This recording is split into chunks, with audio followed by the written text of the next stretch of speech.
We have two invoices from Buckley, Richardson, and Gelinas.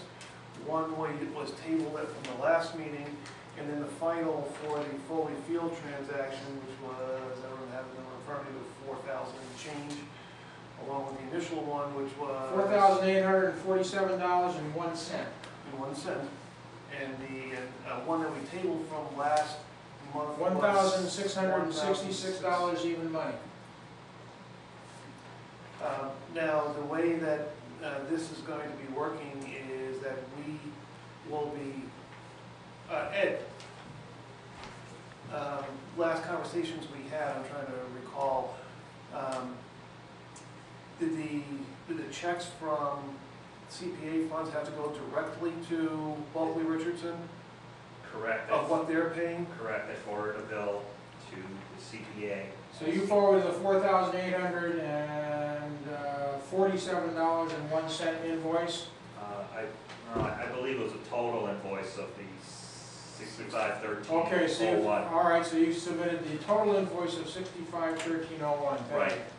To CPA. To CPA, and the CPA had budgeted in their funds for attorney's costs on your side, $1,754 was what was left. So that is what will be paid from CPA funds directly to the attorney's firm. From there, we'll Give work. me that number again, please. $1,754. Even. Even. Okay.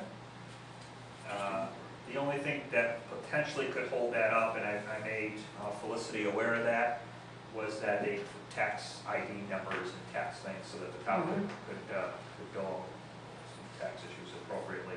And Felicity was made aware of that. But that could have been in the process already. That could have been on the warrant this past Monday.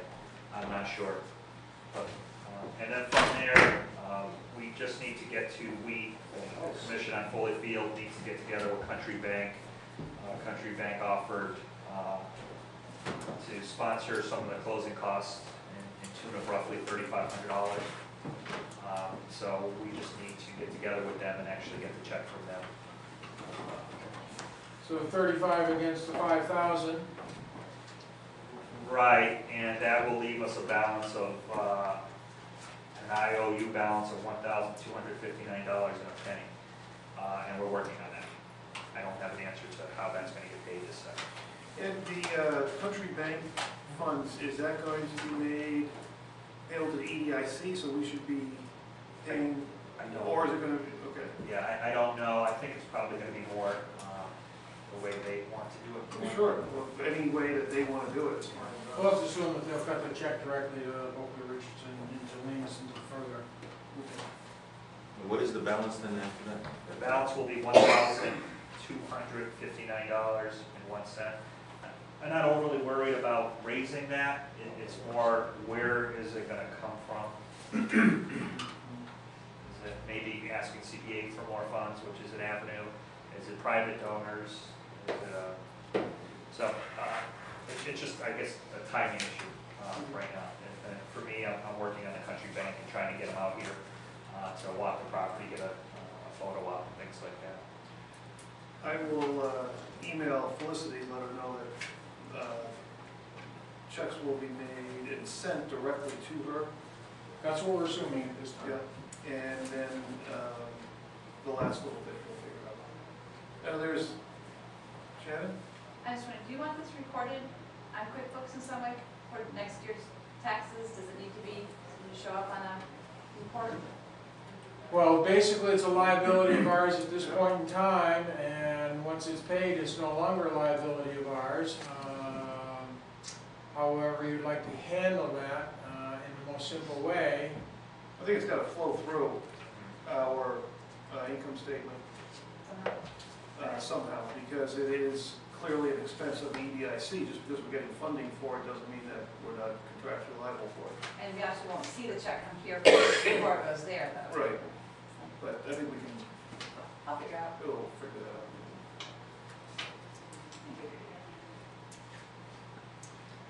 I'll just let Felicity know that that's how that will work, and that it will be coming in parts. I think as long as she gets paid, that's all she really cares. But I did have some emails back and forth with our liaisons with Selectman Jim Barry. There was some concerns on the Selectman side that those fees were a little excessive, and particularly the billable for the conversation with DCAM, because we had Felicity work with DCAM to get the final approval and their okays on everything, and the billable was sizable for that part of the ordeal, but what had happened with that was that Attorney Peter Wilson took the opportunity to share with Felicity some of his issues stemming from the audit and the EDIC, and back, things that happened in the past had nothing to do with this transaction, but why he was being a little recalcitrant, that's the right word, about just immediately giving his approval to it. So she had to listen through all that. It was, we engaged her to do the, to work with DCAM, and she had to sit there and listen to a bunch of that for a good amount of time at $320 an hour. So We'll put that in our report, Mr. Wilson, as to why we can't do remediation. And I did share that with Jim Barry, who I'm sure is going to share it with this one. I commend you, though, Ed, again, for stepping up, and it looked like the town was going to have to foot some of the legal costs, Bill, and you found some sources for that funding. I think it's more than awesome. It really relieves the burden from the town, and also keeps the EDIC from getting in ill favor with the selectmen about something that they didn't expect to have to pay. So thanks again.